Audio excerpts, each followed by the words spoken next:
आंध्र प्रदेश की खबर की शुरुआत तफसील से जो आपको देंगे वो आज की सबसे बड़ी और अहम खबर की तफसील। आंध्र प्रदेश हाई कोर्ट से जगन मोहन रेड्डी हुकूमत को बड़ा धचका लगा है।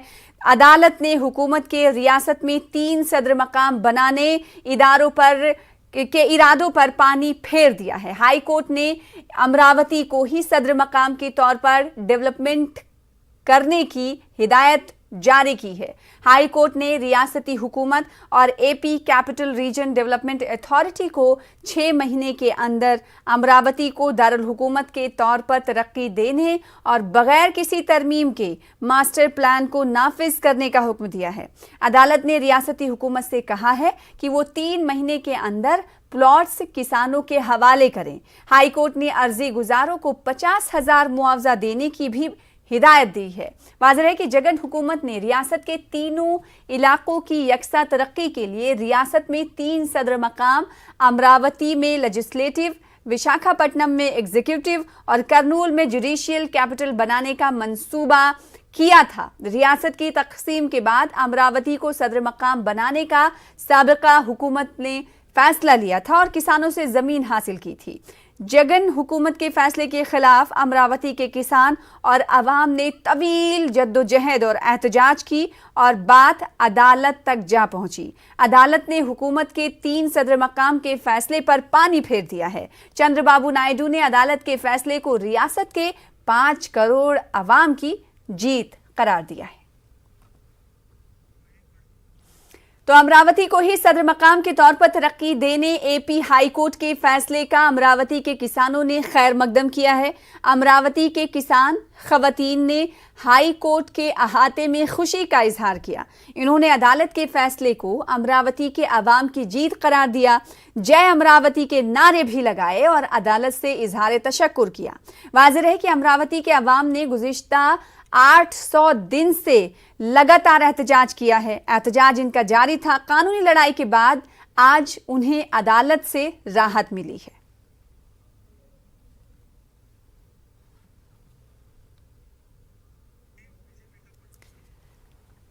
उधर साबिक मरकजी वजीर डी पुरंदेश्वरी ने अदालत के फैसले का खैर मकदम किया है। Central government has also given lots of funds, keeping Amravati as a state capital in mind, more particularly the 2,500 crores that it had given, 1,500 crores for development of Amravati and 1,000 crores for development of the basic facilities and amenities in Vijayawada and in Guntur of the state. And today we are really happy that justice has been meted out to the farmers here. And as the judgment says, it says that the CRDA stands. The plots that were promised to the farmers of Amravati need to be fully developed and given to the farmers of Amravati. And also the lands of Amravati should be used only for the capital and for nothing else. And also it has emphasized, the High Court had emphasized that the lands of Amravati cannot be pledged anywhere. So we welcome the judgment that has been given by Amravati.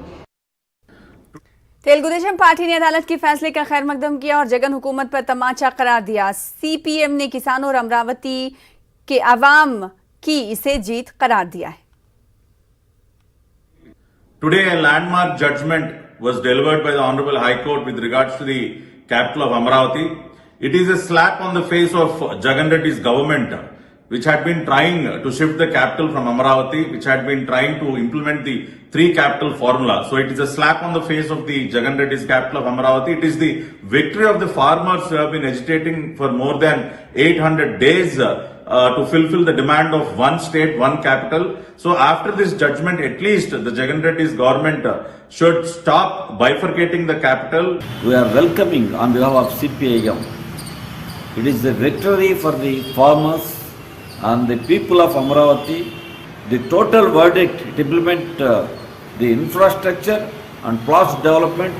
Not only that, the remaining aspects also there. Totally, the YSRCP government neglected that one. It is the duty of the central government to allot the funds for the construction of the capital and infrastructure development in the capital city itself. Andhra Pradesh के वजीर B Satyanarayan ने 3 सदर मकाम पर अदालत के फैसले पर अपना रद्द-ए-अमल का इजहार किया। उन्होंने कहा कि आईन ने असेंबली और पार्लियामेंट को नया कानून बनाने का इख्तियार दिया है। अदालत से फैसले की कॉपी मिलने के बाद आगे का फैसला लिया जाएगा। చట్టాలు చేయడానికే శాసనసభ కానీ పార్లమెంట్ కానీ ఉంది.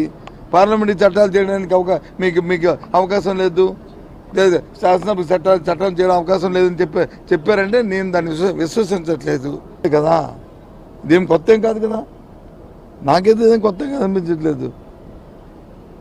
మేము 3 రాజధానుల చట్టాన్ని మేము వచ్చి విత్డ్రా చేసుకున్నాం లేదా, మళ్ళీ కొత్తగా విధానంతో వస్తామని చెప్పాం కదా, ఎక్కడ లీకేజ్ లేకుండా చట్టాలు చేస్తామని చెప్పిన తర్వాత ఇంక దానికి ఇంకేముంది. फिलहाल इसी के साथ इस बुलेटिन में इतना ही। छोटे से ब्रेक के बाद देखिए कर्नाटक और महाराष्ट्र की अहम खबर।